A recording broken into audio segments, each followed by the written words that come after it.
DMW is a team of urban planners, landscape architects, surveyors, engineers, and environmental professionals. They've been designing and creating great places to live and work for 45 years. Today, on Next Generation Leaders, we're going to speak with Lisa Gobrecht. Lisa is the president of DMW, and we're going to talk to her about leadership, innovation, culture, and how she plans to keep DMW on top.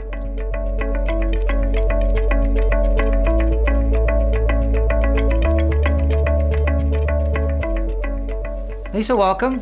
Thank you, Marty. Nice to have you here. So tell us a little bit about DMW. What does your company do? DMW is the land development consultant in the Baltimore metropolitan area. We also have another office in Frederick. Okay. So we can service the entire Maryland area and some of the adjoining states. As land developers, we're civil engineers, surveyors, land planners, and landscape architects with an environmental component that we also have. We have been here for 45 wonderful years. Wow.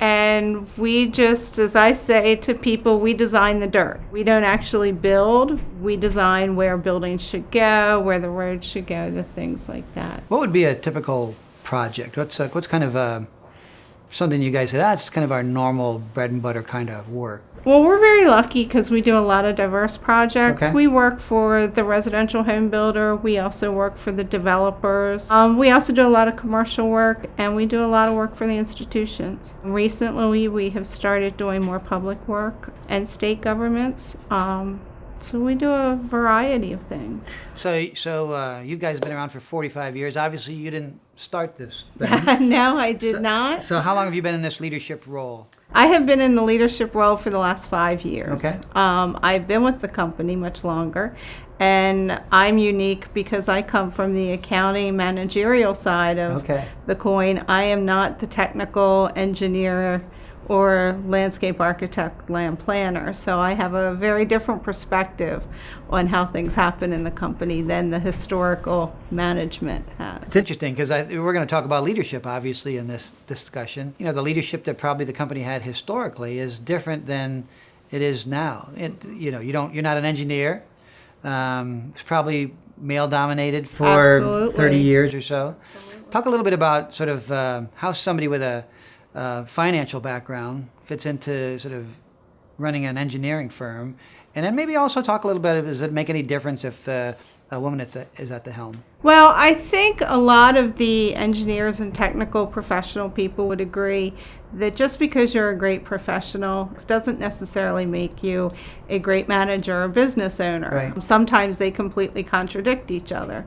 Whereas coming from the financial background, I think that helps me focus on keeping the business strong, making sure the business is continuing to grow, and I can focus on that, and then the technical people are focused on projects. So if I'm doing the math right, sort of 5 years at the helm gets you sort of started either at the end of the recession or right smack dab in the middle of it. We were still in it when it was happening. Yeah. So I learned a lot the first couple of years. Okay. And it has been challenging, but I think part of the reason it made sense to make the change when we did that was because the economy was tough, and there needed to be someone really focused pushing the financial side along. The president before me retired, so I learned a lot. We've learned a lot as a company in the last 5 years, and I think a lot of the tough decisions we've made have set us up to be where we are today. So it sort of brings on maybe the tough decisions or being in charge.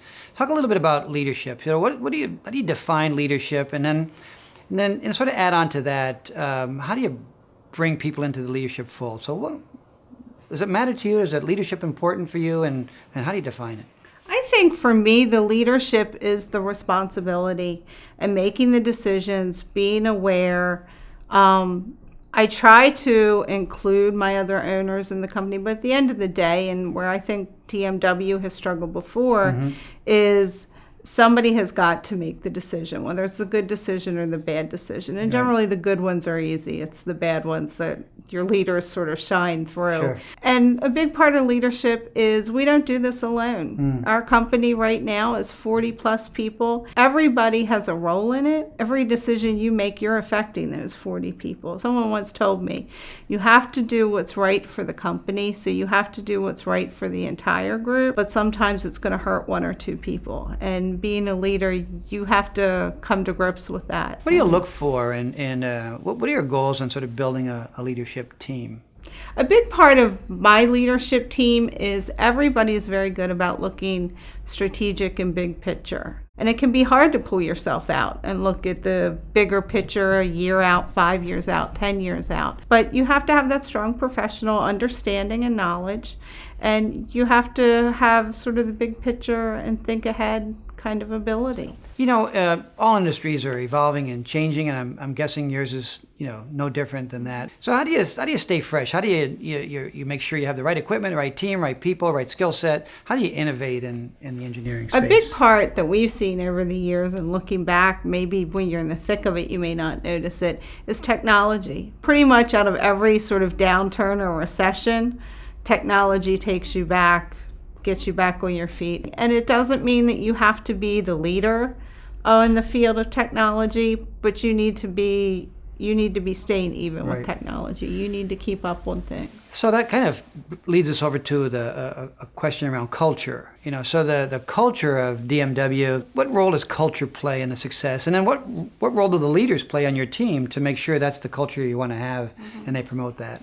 Our culture now, we're very focused on helping people grow. So we are very focused on keeping people, making resources available, having people go to different seminars, whatever it takes to stay aware and what is new. And that's a big thing with our culture. We try to be open. We try to include everyone as best as we can and give them opportunities to do things that maybe historically was a project manager's position or something like that, or a project manager's duty. Your leaders, I would guess, have a role to play in the growth of the company. Talk about what that is, what that responsibility is, and how emerging leaders and next generation leaders, what role do they play in the growth of a company? Well, so much has changed in our industry, and a big part of it is it's how you get work. It doesn't really do everyone good to have Lisa out there. Yeah. They want to see the other owners, they want to see who's actually going to work on my job and manage my job. So that's where the role of the other owners and managers need to be out creating new relationships. Everyone has to be in it, all hands on board, because people meet me, but they may not work for me. They may be on somebody else's team. And so that's why it's important that everyone's out there. The face of DMW is not just me or one person. One of my predecessors told me many years ago, DMW is not a person, it's every person. And that's a big thing, and that's why people want to see all of us at different times. Well, Lisa, this has been great. I want to thank you for your time. Thank you. We covered a lot of territory. We did. And continued success to DMW. Thank you very much. Lisa Gobrecht continues to meet the challenges of leadership. In our discussion today, we spoke with Lisa about the role a woman plays in leading a male-dominated company in a male-dominated industry. We talked about her background in finance and how that was important in running an engineering firm. We spoke with Lisa about innovation and culture and team building. We hope you're able to gain a thing or two from Lisa's conversation, and we'd ask you to join us on martinoneal.net for additional leadership discussions.